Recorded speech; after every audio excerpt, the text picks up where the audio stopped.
we go. There's the button. There we go. All right. So this is your HBLU Module 1 manual that you get as part of the class. And it's linked. And you get to use it on your computer. So it's very handy. And you also copy it out. You can make a couple copies, put it in a 3-hole punch binder, and put tabs in it and use it to flip the pages. So what do we teach you in this course? We teach you what everybody comes in with, right? What do people come in with? This is your menu of interference patterns. These are the damage patterns people come in with. And I give you a menu of 10 different or 11 different techniques. So here's the concept. People usually come to see you because they're in trauma. They usually present with anxiety and depression. And it's always trauma. Right, Hillary? Yep. So Module 1 is Module 1 because it's the first thing you're going to see in your clients. So I teach you how to treat traumas and physical injury traumas, including brain damage.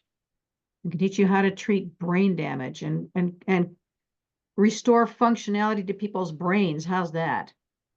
And then phobias, how to clear phobias, and how to clear blocked access patterns. And this is when people repress their emotions and then they get stuck in them. How often do you see that? All the time. I teach you how to unblock emotions and release them. Sabotage programs are limiting beliefs. People sabotage themselves on limiting beliefs all the time. People have internal conflicts, so we treat conflict apart. Then there's boundaries. People need the boundaries so that you don't pick up energetically things from people that you don't want to pick up, and you also don't leak your energy into situations that you don't want to leak. Okay?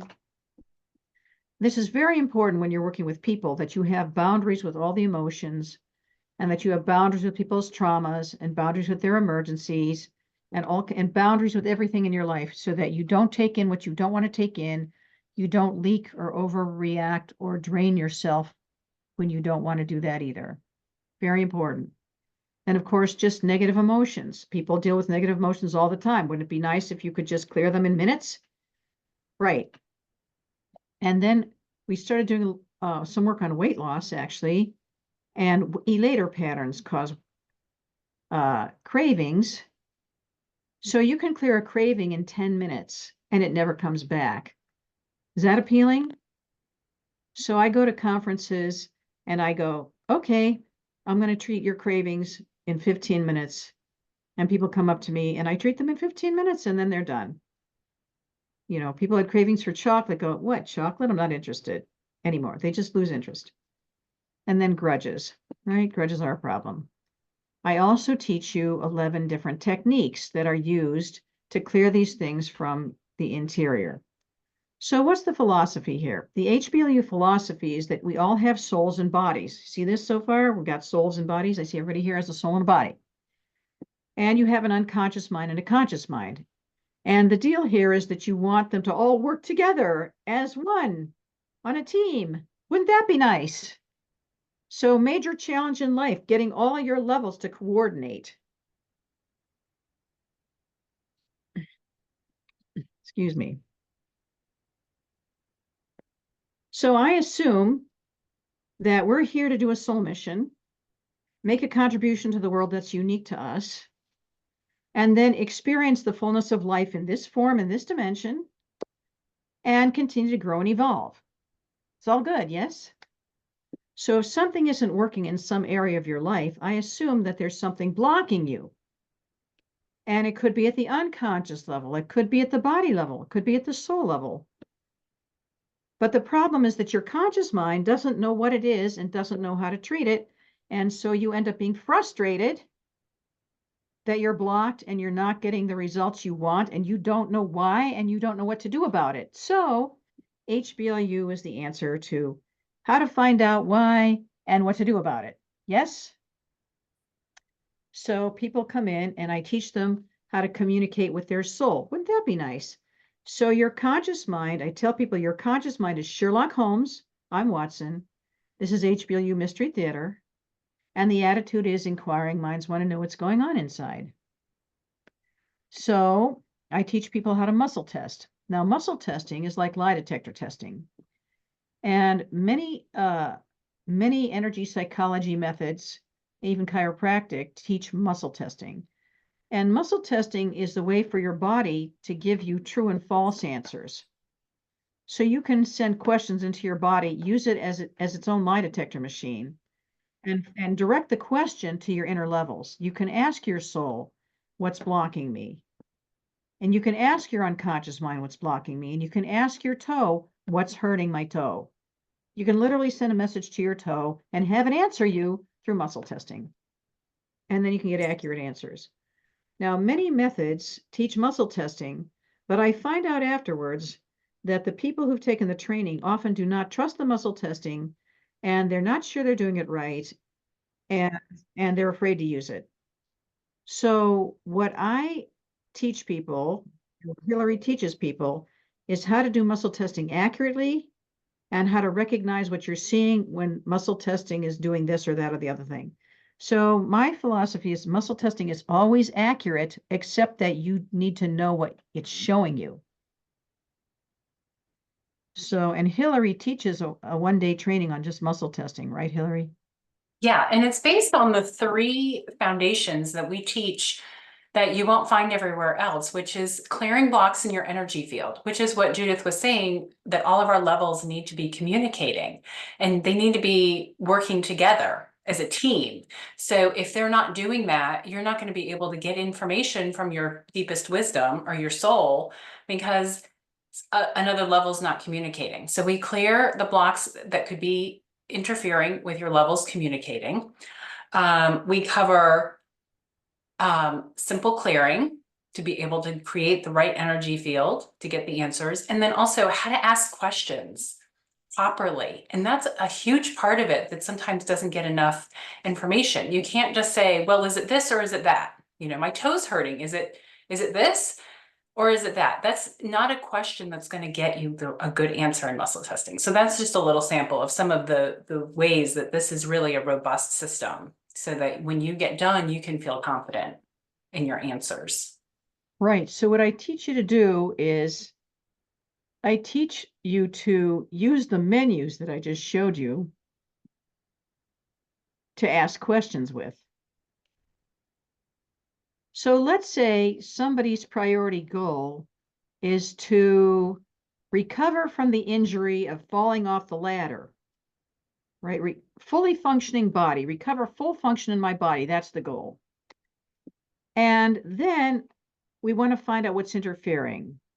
So we muscle test from this list of patterns. What's interfering? We don't guess. We don't throw things out. We just guess. We ask. So from your deepest wisdom, is it a trauma interfering? Yes or no? Is it a physical injury trauma? In his case, yes, it was a physical injury trauma. But it could have been a phobia. It could have been a blocked access to emotions. It could have been a limiting belief preventing him from healing. You don't know. So we go into this mindset of inquiring minds want to know what's going on inside. And then we go down our menus of patterns to ask the questions. So the questions are structured so you know what to ask, because you can't get answers if you don't know what to ask. And if you don't know where to look, you won't find the answer if it's there. So basically, I've spent 4 decades figuring out the different levels, figuring out what kind of patterns lodge at which levels, and then I've accumulated a menu of 52 techniques. So if you have a problem at the unconscious level, you'll use maybe 10 of these techniques will work there, but they won't work in the other levels. If something's at the soul level, there's another 10 techniques that work at the soul level, but not at the body or unconscious level. So you have to use these techniques for this, and these techniques for this, and these techniques for this. So this is not a one size fits all. This is not a technique, it is a method. So in this manual, I teach you how to treat these patterns, which are the most common patterns that people are going to walk into your office with. And I give you a menu of 11 different techniques to treat these patterns, because I know that these techniques will work for these patterns. Okay? Yeah, Judith, it makes me think of, when I'm training people, they'll ask me, because they know I've taken all 6 levels, and people get excited about the other levels of HBLU, and they say, oh my gosh, I can't wait to take the other levels, and you must use that, all the time. And I tell people, I say, you know what, my number one thing that I do the most is right here on this list. It's history trauma. Right, Where is it? for PTSD. Or PTSD. Right, history trauma is, all right, so I have a client intake form. Let's see where that is. All right, let me find it. I have a client intake form that basically checks people for the basic stuff in there. And so the intake form, as I go to my table of contents, right? Let's see. Patterns. Right. New client intake form. Here's new client intake form. So on the menu of interference patterns, it says check the intake form, which, by the way, you can copy. I copy it in pink, and I put the pink copy of the intake form in people's files so I can keep finding it and looking at it. So if somebody says the priority interference is on the intake form, I check for blocked energy field, which we just talked about, and history trauma is the second question on the intake form. Why is it second? Because it's so common. And by the way, if they have a blocked energy field, but they're muscle testing all right, half the time what's blocking their energy field is history trauma. And history trauma causes PTSD. And again, as Hillary pointed out, if you want your conscious mind to talk to your inner levels, you have to make sure there's no blocks to accessing the inner levels. So here it is, question 9. Is there any interference to your conscious mind accessing your unconscious mind? Is there any interference to your conscious mind accessing your body? Is there any interference to your conscious mind accessing your personality structure? Is there any interference to your conscious mind accessing your soul? Because we want to make sure that you get full access, right? Let's say somebody comes in with cancer. They've had cancer. You can't really talk to them without triggering them because cancer is very frightening. So you check to see if they have diagnosis shock about having cancer. And if they do, you ask if that's the first thing you need to treat, because you can't talk to people if they're being triggered. So these are some of the things you learn. You learn how to ask. You learn how to know what to ask. And of course, here's all the blocked access to emotion patterns. Look at this. Look at all the emotions that people block. And not only do they block negative emotions, but they block positive emotions. See that? Isn't that sad? Right? People block emotions. I have a man in my practice right now who comes in and he's being tortured by his boss, who, of course, is a copy of his dysfunctional father. Because, as you know, people reproduce their dysfunctional family system patterns at work. So, of course, he got himself a boss who was mean and rude and unsupportive and demeaning, just like his lovely father. And he comes in and he complains about his boss. But I muscle test and ask, well, is the priority goal to get rid of this boss or get a new job, right? And the answer is yes, the priority goal is get a new job. And then I ask, what's the priority interference? And guess what? It's trauma from his father is holding him back because he keeps reproducing that memory and he keeps attracting it in. But he's getting better. I think he's going to have a new job in a month. I really do. And the next boss is going to be nice and they're going to get along well and he's going to be happy. I'm telling you, it's in the pipeline. So as the facilitator, your attitude is, I have no idea. I have no idea. I can't even guess. Let's put up the goal. Let's talk to the soul. And then let's ask all the questions and see what comes out. Right? And you'll be surprised. You'll be surprised all day long. Hillary, do you have a story about you know, sort of a miracle cure that somebody came in, you thought it was one thing and it turned out to be another thing, and what a surprise, and then it really worked? Every day, I can't even, I mean, every day it happens. I had a client come in this week with a pattern that she was convinced I'm in the wrong job. I'm not good at this job. She's like saying the words. And I said, okay, let's find out what it is, because I don't think that this is the truth, but if she's convinced of this, let's find out what's running that pattern. So, oops, we test. Sure enough, the pattern she finds, it's not in level 1, but it's a pattern. And it was literally the words that were coming out of her mouth. And she just starts laughing because the pattern was, I don't have what I need to succeed in life. And there's something missing and wrong with me. And she's reading it going, oh my gosh.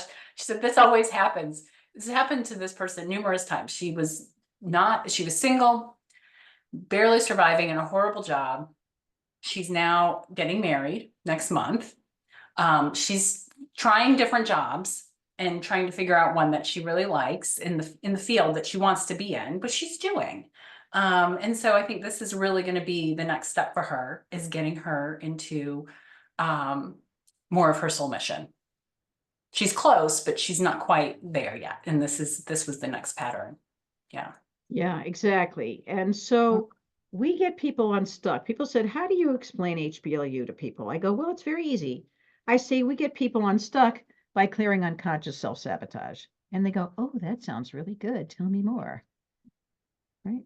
So she had no idea, but it was so funny. What came out of her mouth was exactly the pattern, and you picked it out of a menu and it popped out exactly what she said. There you have it.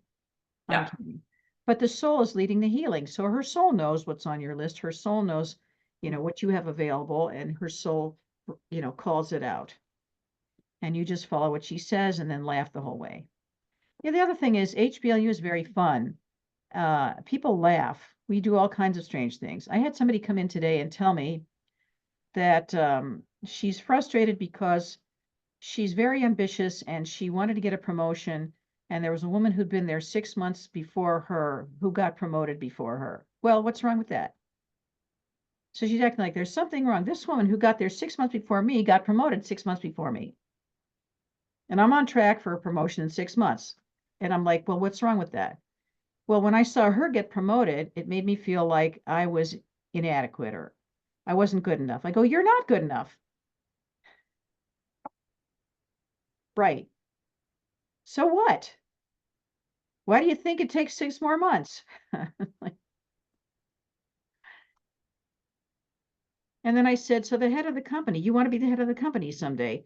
Are they good enough at their jobs? Are they good enough? Yes, they are. Were they good enough when they were your age and starting? No, they weren't. Well, how did they get there? Well, they worked their way up. Oh, yes, they did. Well, are you going to work your way up? Well, yes, I am. Well, then you need to appreciate that you're not good enough and then do something about it. And then I said in athletics, the people who are really top of their game, they say that the competition is good because it makes them show up in their best. It stimulates them to show up as their best. And they're only as good as the practice partners they practice with, because they need somebody as good as them to get them to be the better. She's like, oh. And she realized, yes, that, and then she admitted that she was actually a better manager because she was watching what this other woman did and she learned from her. And she wanted to keep up with her, so that made her better. I'm like, all right, good. So keep that. We muscle tested. Do we need to treat that? No, I'll keep that and use it for what it's good for. Right. Right. So people get funny ideas, you have to talk to them. And then she's like, well, you know, I've been living with my boyfriend for a couple of years, but I don't really know I'm not sure I can marry him. So I basically said, you know, it's a process. And you need to build in what you need in the relationship, and it takes time to build it. So what's missing? And she said this, and that. And is he growing in those areas? Yes, he is growing in those areas. Well, is it going to take some time? Yes, it is. I said, well, then you go tell him that you appreciate his progress and you're going to watch how he improves over time, and you're going to build a relationship properly in time. So sometimes people come in and they think there's something wrong with them, and there isn't actually. They just don't understand process. So she's impatient. So once I laid it out, there's a process here. There's nothing you need to treat. She's like, oh. So sometimes people come in and they don't actually need to treat something that they think they do. Isn't that interesting? So you never know. And she left feeling really great and going, oh, gee, who knew? I was actually fine. But yeah, it's a surprise every minute. It's a surprise every minute. Yes. So what people mostly come in with is trauma, depression, anxiety. No matter what it is, it's going to be trauma based. And the higher order patterns, except for the identity structures, are built on the patterns from Module 1. These are the basic building blocks of all the other more complicated patterns. So Module 1 is really foundational. So you want to be surprised and you want to be able to laugh. So I'm going to show you history trauma, because that's what most people come in with, and that's what causes PTSD. And history trauma, actually, I'm going to show you an illustration.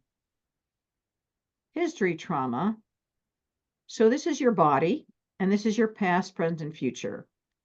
And history trauma is a pattern that occurs when you have chronic trauma, chronic, not just one trauma, but continuous, repeated trauma on a theme. And what are you going to do? You don't know how to tap your little kid. You're surrounded by dysfunction, and you just stuff it. You just have to stuff it down and carry on and twist yourself into a pretzel and just cope. Yes? But at some point, you experience one too many versions of that type of trauma, the straw that breaks the camel's back. And 24 to 48 hours later, your nervous system goes over threshold and has a meltdown. And it could cause a panic attack, but it causes PTSD symptoms, learning problems, headaches, insomnia, and compensatory addictions. People start drinking, they start eating, they're addicted to compensate for the pain. Now, my original research, this is my original research, because this is the pattern that I discovered.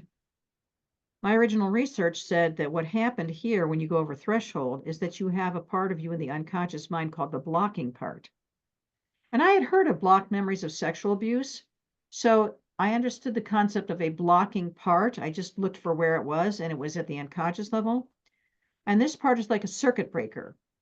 And the circuit breaker basically flips a switch so that when you go over threshold and all that years and years of trauma breaks out, and there's a big surge, this blocking part throws the circuit breaker and keeps it contained in the body so that it doesn't flood the conscious mind. Because the fear is, if this surge hit your conscious mind, you'd go crazy or you'd be completely paralyzed. And then what happens? So now you can walk and talk even though you're completely traumatized and you have all these physical body symptoms, but you can function. However, now that you know that you have trauma, the energy is still stuck in your body and still causing symptoms. And now your conscious mind can't get here because there's a blocking part. So you walk around, I don't know what happened.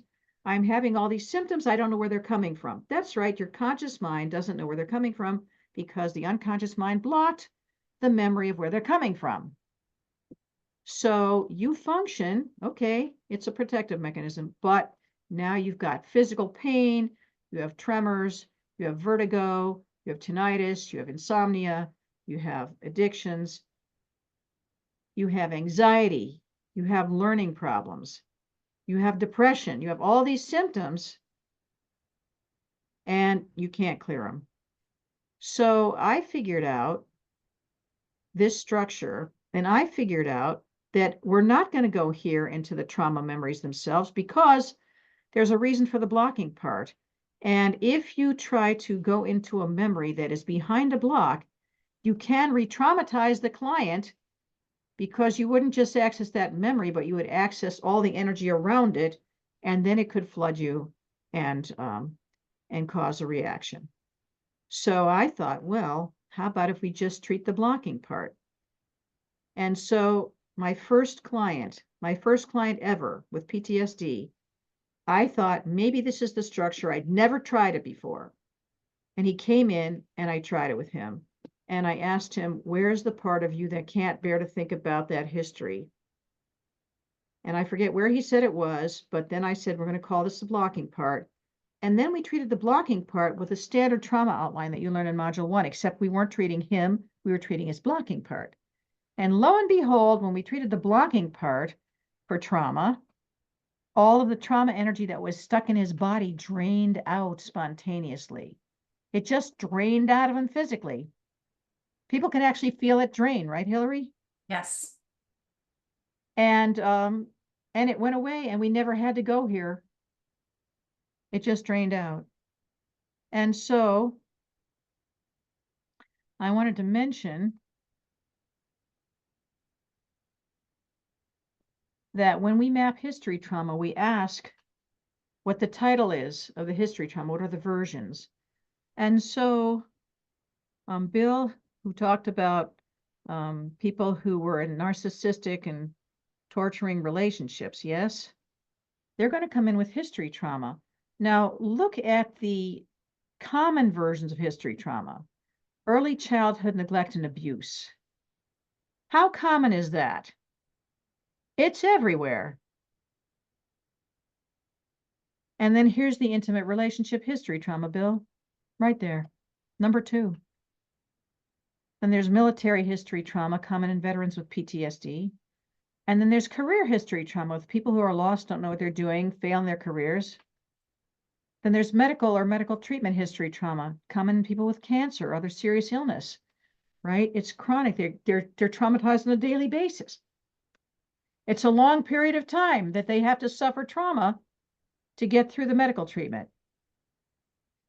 Then, of course, there's asshole men. Now, people laugh and say, what does that mean? But it doesn't mean that somebody's being an asshole. This particular nomenclature refers to a very specific kind of family system.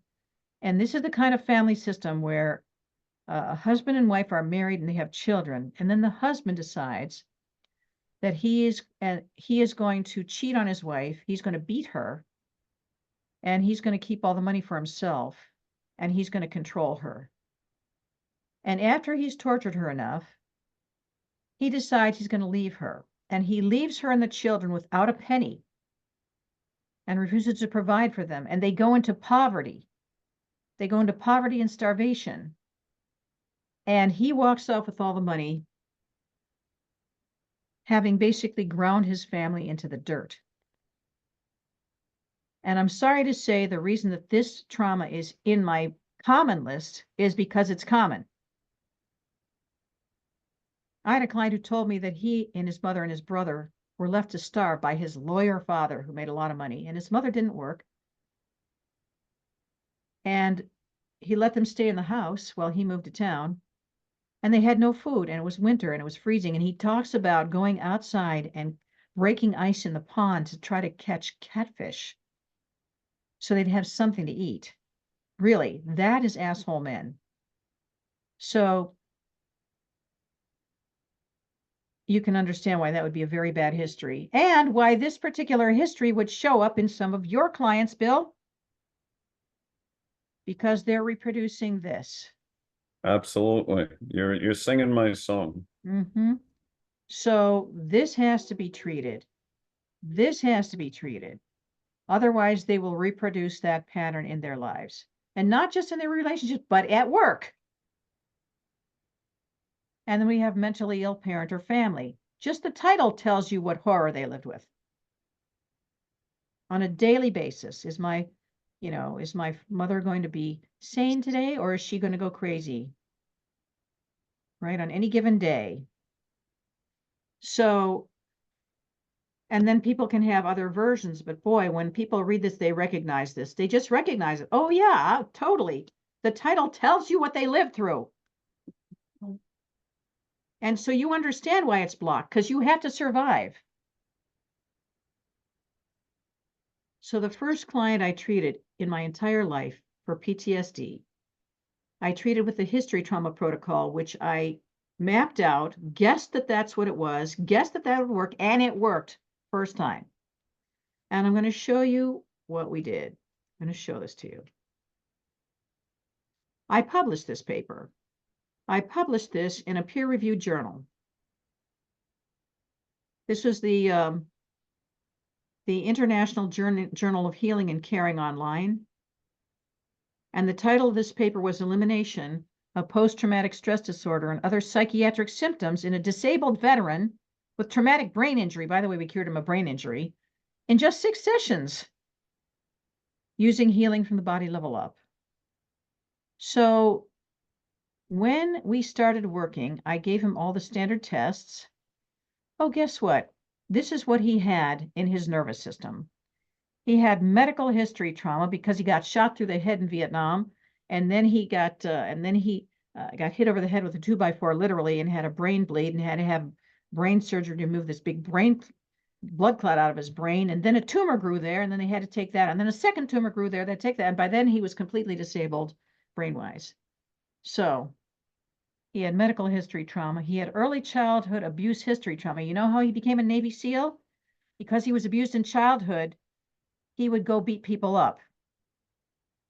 The bullied child becomes the bully, and he would go to bars and beat people up. And he got arrested for that, and he got put in front of a judge at the age of 18 who said, listen, I think we can use your aggression for better uses. So you have a choice. You can go to jail or you can go to the military and use your abilities here.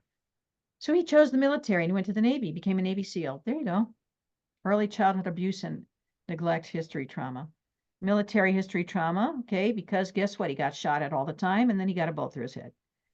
And then relationship history. You can imagine he had bad relationships. The man wasn't married. He'd been divorced maybe 3 times. No, couldn't have a relationship. Intimate relationship history trauma, yeah. And employment history trauma, he really never had a career because his brain didn't work. And so on the first session we treated, he called for early childhood abuse first. You might think military is, no, early childhood abuse was stronger and more important to treat than even his military career, because this is fundamental. This set him up for that military career. You understand?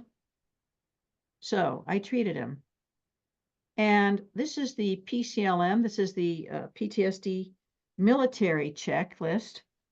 50, actually 36 is normal, and 50 is frank PTSD.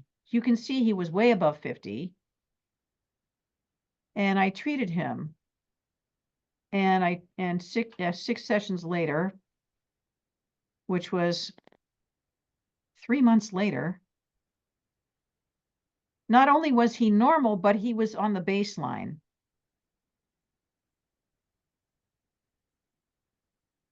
And he'd recovered his brain function, and he stopped smoking cigars, and he had high blood pressure. He stopped smoking cigars, and he basically complained after his first session that his face was hurting him, and I asked why, and he said because he's smiling so much his face is hurting him. And this is the SA-45 evaluation. It tests for psychosis and phobias and anxiety and depression, OCD, insomnia, phobias, hostility, psychosis. Anyway, tests for a bunch of things. So normal is 60. Here's the normal line. And the first administration, which was pre-treatment, he was abnormal in every measure. And after I treated him, he was normal in every measure. Yeah, that was module 1, guys. That was module 1. Judith, can I ask a quick question? Yeah, Do we get the tests included in the manual, the tests you mentioned? no. If you're going to do official testing, you order it. The PCLM, is you can get it online. You just, and the SA-45, you have to buy, you have to pay for it.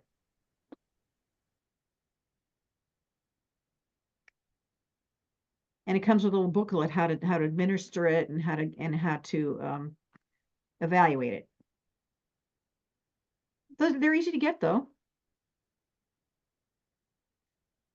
Now, I thought, well, okay, now I can treat military people with this. What about civilians with PTSD? And what about women? Right, let's see. So here we go. I'm going to do this one.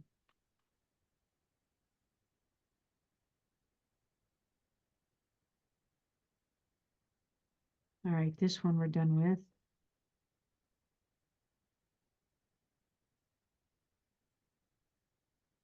And these are on my website, by the way.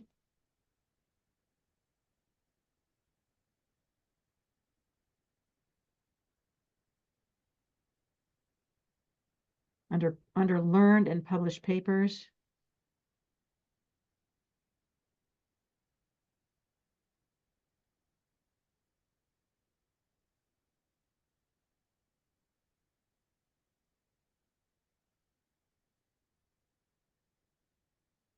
So I decided to treat women.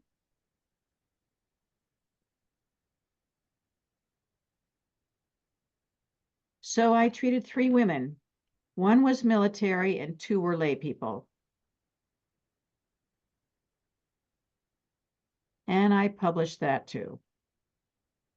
Because I thought, well, we shouldn't leave out women and we shouldn't be overly enamored with military. Just because they're military, yes, they might have PTSD, but guess what? Other people have it too. So, elimination of PTSD and psychiatric symptoms in 1 to 6 sessions in 2 civilian women and 1 female Iraq war veteran. And she had done 2 tours in Iraq, and she was a truck driver. So you bet they get shot at, and IEDs blow up their trucks, and they get shot at, and so on and so forth. So she got, she got attacked a few times, you bet. She was in danger a lot.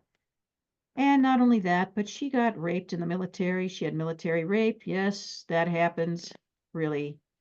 And the reason she came to see me is because she was a blackout drinker. Oh, by the way, I forgot that my PTSD male veteran, the Navy SEAL, he was a blackout drinker. And every year he'd drink himself into a coma and spend 6 or 7 days in a coma in the hospital. But finally, the last time he spent a week in the hospital in a coma, it frightened him enough that he stopped drinking and went to AA. So by the time he'd seen me, he'd been sober for 3 years, but he still had cravings for alcohol. He still thought about it all the time.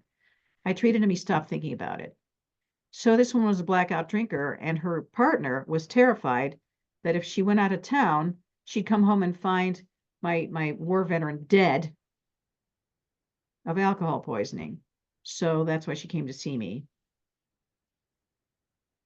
And then we had a nurse, and then we had an artist. Okay, so what did this look like? Civilian nurse. Here's the civilian nurse. Okay, here she was. And this nurse had done every kind of healing modality known to man. She said, I've done everything. I've done everything and nothing has helped me. So here she was. Look at this. She came in, normal is 36, 50 is PTSD. She came in at like 64. She was high. And then I treated her in 1 session. So she came back, and I wasn't going to test her for 6 sessions, but she sent me an email right after this session saying that she'd never felt better in her life and raving about how great she felt. And I thought, geez, I wonder if we got it in 1 session. So what the heck? I just tested her before the 2nd session, and she was down to nothing. She was at 17 is baseline. 17 is equivalent to 0. And I'm like, wow, that was impressive. And then I tested her again a year and a half later, and she was still at baseline. So I know that it worked. And this was her SA45. Here was her initial test. You see she's over normal, right? She's over normal in everything. First test, after I treated her for 1 session, she went into normal in everything. And the second test, she was the same. See? No difference. It held. This woman's an artist. She came in at 50, so she was just barely officially PTSD. I treated her in one session. Her second test, she was at baseline, so I couldn't even make a little bar there. And a year and a half later, she was showing a little bit of something way less than normal even. And this was her first test. Her first test, which is blue, she was high in almost everything. And then her other two tests, she was in normal. Right. Test scored at baseline. And then the Iraq War veteran, by the way, after I treated her for the first session, her partner went away for a conference and my client went out with friends and had one beer. That was it. All right, so she came in, she was showing, above normal range, still a little bit lower than the 50, but still pretty up there. One treatment, she was down at baseline, and then a year later, she was still at baseline. And here was her SA45. She was above normal in almost every measurement. After I treated her, she was normal.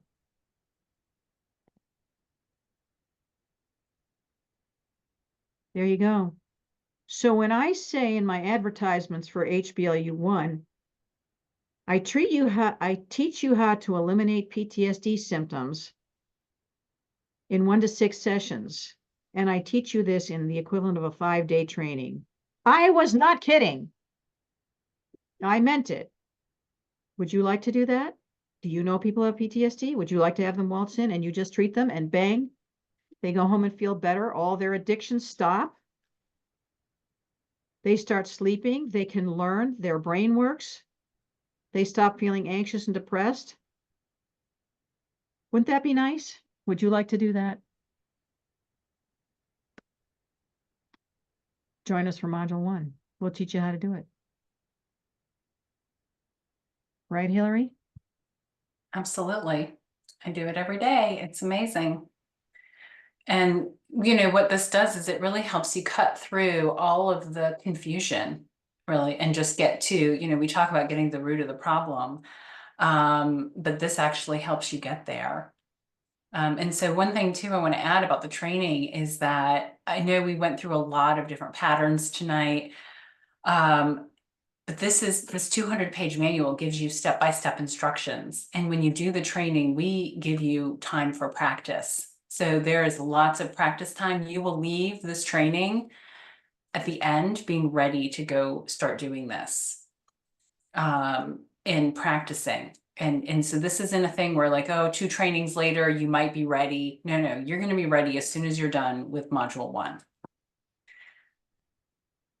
I haven't looked at the questions yet because I was lecturing. Let me take a look. So we have a couple of questions here. We have somebody who asked about blackout drinking and PTSD. Okay, what was the question? If that means that they have PTSD, somebody who's a blackout drinker. I don't know. I treat people who come in to cure addictions, and usually they have history trauma.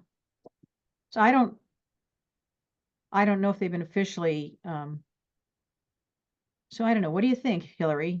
Do you know a blackout drinker who doesn't have history trauma? Yeah, certainly. I would say that it's more than likely.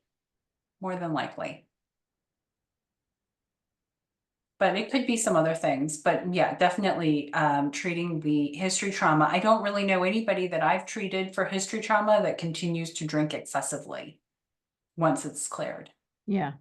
I don't either. They stop drinking. Okay, so next question. Let's see.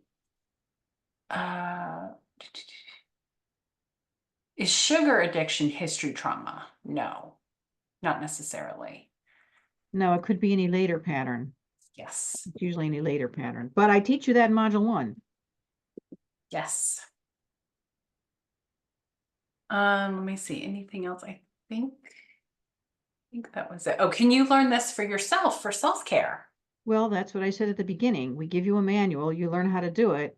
And not only do you learn how to use it on yourself, because I teach you self-muscle testing, but guess what? You make friends in this class, and then you end up practicing together afterwards, which is really nice. and we have an HBLU community. So if you want to practice with other people, then you will have opportunities monthly. We do a practice session for people to be able to meet. Right. So people, so once you do this, we have free practice sessions once a month where one of the trainers will show up and supervise. And you get a schedule and you get the Zoom link. Now, I work mostly by Zoom. Most of my clients are by Zoom. That was even before COVID, because I work with people all over the world. And the biggest challenge for me is matching time zones. Right. So I have to figure out what time zone you are, and then they have to figure out what time zone I am. This morning, one of my clients called in an hour late because last week she was in Detroit, which was only an hour different from Boston. But this morning she was in Mexico City, which is 2 hours different, and she was still in Detroit time, so she showed up an hour late. But I called her when it was time for her appointment. I called her and she was out and about and go, oh, wait, it's early. I go, no, it's not. Oh, I'm in Mexico. Yes, you are. So while she was driving home, she caught me up, by speakerphone, because at the beginning of the session, how are you doing? Since last session, catch me. She caught me up. So we did that while she was in the car. And then she came home and turned on her computer, got on Zoom. So we teach people how to self-muscle test, which is a good thing because we want people to be independent and be able to take care of themselves. So we teach people how to self-muscle test, and all of the techniques in HBLU are actually self-applied. So because the way I add techniques to my menu is they have to work in minutes and they have to be something that the client can do themselves. So I don't use machinery, I don't use crystals, I don't use objects. It's everything, all the techniques are self-applied. Now in my life, I'll use homeopathy, I definitely take vitamins and supplements, no kidding. And I do go to a chiropractor if I need chiropractic, and I go to a dentist if I need dentistry, and I go to my doctor to get my checkups. So that's not HBLU. HBLU is clearing internal stuff using self-applied techniques that work in minutes. And really, the trick is to understand the structure of the pattern. I'm the structure queen. I've accumulated techniques that I've learned from other people. A couple of techniques I've made up. But really, I figure out what the structure is and where to apply the technique. So I've learned more things than I put on my menu. And everything that you've ever learned in your life goes on your menu. And when you're working with a client, they pick from your menu. So I had a client who specialized in family systems therapy, internal IFS, internal family systems. And she was a real expert in it. She'd studied it for years. And then she took HBLU and realized in her mind that HBLU was better than everything she'd ever learned in IFS all those years. And she lamented. And I said, no, you didn't waste it, because guess what? You put IFS on your menu. And if the client's deepest wisdom says that's the best method for what they need to treat, then you bring it out and that's the best method. So you haven't wasted anything. You add it to your menu. And then she told me that that when she did HBLU afterwards and put it on her menu, I don't remember, but a significant number of people did call for IFS for that particular problem, and then other people called for HBLU. So everything you've ever learned gets organized. So you don't have to guess what they need. You don't guess. They tell you. You ask the questions. You offer the menu. They pick from your menu. Then you know it's going to be right because they picked it. Yeah, somebody said they do healing touch. That could go on your menu. I work with people I've trained people who do EMDR. That goes on their menu. You can add anything you want on your menu that you know how to do. I have energy transmission techniques on my menu. I have 4 of them. Yeah. And they're different energies, so they don't all do the same thing. Right? Okay, we have another question here about upcoming in-person trainings beyond August. So we have in-person in August in Orlando, and then we have online starting in September with Judith and Michelle Wilson. And then the next in-person will be sometime in probably early 2025. I haven't come up with dates yet for next year, but stay tuned. Right, and the next online training will be probably in March. Because I set the training based on how many people are interested, and I basically find people when I go to conferences. So I present at conferences with Hillary a lot in the spring. So I just did 2 back-to-back. I did ACEP, which is the Association for Comprehensive Energy Psychology, and then I just did the American Mental Health Council Association back to back, literally weekend to weekend. And so those people who are interested, they can come in September. But then I'm going to be presenting at the North Carolina LCCNC virtual. Oh, I also did the social workers in March. So I got the social workers, ACEP, and AMHCA in the spring. So, get a critical mass of people from that. And then I'm in September, I've got 2 or 3 presentations lined up then. And so then I'll do another one in March. So I'll do like 2 a year. But we schedule them one at a time based on interest. If we have enough people, we'll put something together. I have 3 people already signed up for September. So, Okay, next question about examples of disease clearing or improvement, like big C, Crohn's, diabetes, weight loss. yeah, we do that. We'd be here of the rest of the night if we get Judith talking about Yeah. all those things. 2 newsletters ago, I published this month's miracle. A man who had atrial fibrillation and chronic congestive heart failure. And when he went to see his doctor, what happened was he fell down and broke his collarbone. So he went to the emergency room, they scanned him for everything, and they found out he was in heart failure. And there's something called the ejection fraction, which is when your heart beats and it pumps the blood out, what percentage does it pump out with each pump? And it's supposed to be 50%. He was at 15%. He was dying. His heart was not squeezing, and he had atrial fib.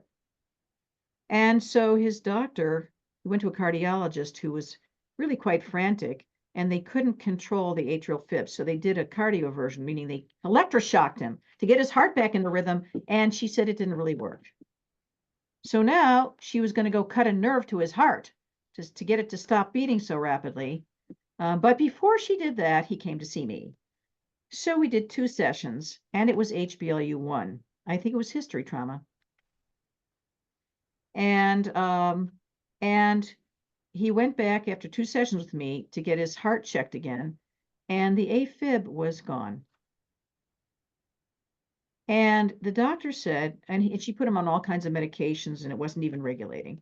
And the doctor said, I think we should hold off on this cardiac ablation thing because you seem to be doing better. So let's just take a watch and see type approach here. So anyway, I treated him for another 6 sessions, and he had blocked access to anger, which was in his heart. That was module 1. But we also had to upgrade 2 layers or 3 layers of his Enneagram wound, which is module 2. And basically, it's been a year. Oh, yeah. So a year later, in January. So what is it, June? So 6 months ago. So I started with him a year ago, January. So a year later in January. And he fell down and broke his collarbone before he was supposed to go on a trip to Japan with his religious group. And so he couldn't go, obviously. He was in the hospital and on the verge of death. A year later, he was in good shape. He went on the trip to Japan with his people. He had a great time. He was in good health. And people remarked, how healthy he was and how vital he was and how good his energy was. Really full circle. And meanwhile, in August, they checked his heart again, and his ejection fraction was 45. It was up from 15 to 45. Remember, normal is 50. And in August or February, what are we in June? February, his ejection fraction was 65. And he sent me the test results. That was module 1 and module 2. What do you think? Verge of death, 65% ejection rate, and travel to Japan. He's a happy man. Okay, so do we have any other questions? Anybody else, either in the chat or wants to come on and ask? Okay, someone asked, is module 1 the same as level 1? Yes, we use those terms interchangeably. All right, we hope to see you in class. So go to my website, go to Hillary's website. You can sign up for the training. You send us an email saying you want to register, then you call our office. I don't know how Hillary does it. And we take your credit card verbally because we don't want it coming through email, which is not secure. And as soon as you do, we send you the link to the class, because guess what? Module 1 has 15 hours of pre-recorded material, including live demonstrations of curing brain damage and curing PTSD. Live demonstrations. So you can actually watch us do it and follow in your manual. And a live demonstration of unblocking the energy field, and so on and so forth. So, and you can read your 200-page manual, and you can watch the videos and get started as soon as you register. The end. Yes? Exciting? All right. Well, let's see you in class. All right, somebody wants the dates listed. So I'm finding those right now. And then I can post the dates. Let me see. Here we go. So the September training is in 3 parts. Do you want to screen share? Oh, that might be easier. Okay, because did I make you co-host yet? No. All right, here, I'm going to make you co-host. Wait. Wait, I just lost you. Oh, here you are. Why is this happening? Here you are.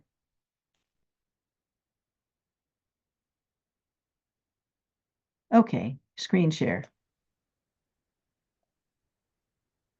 Okay, here we go. So here are the dates for the online training.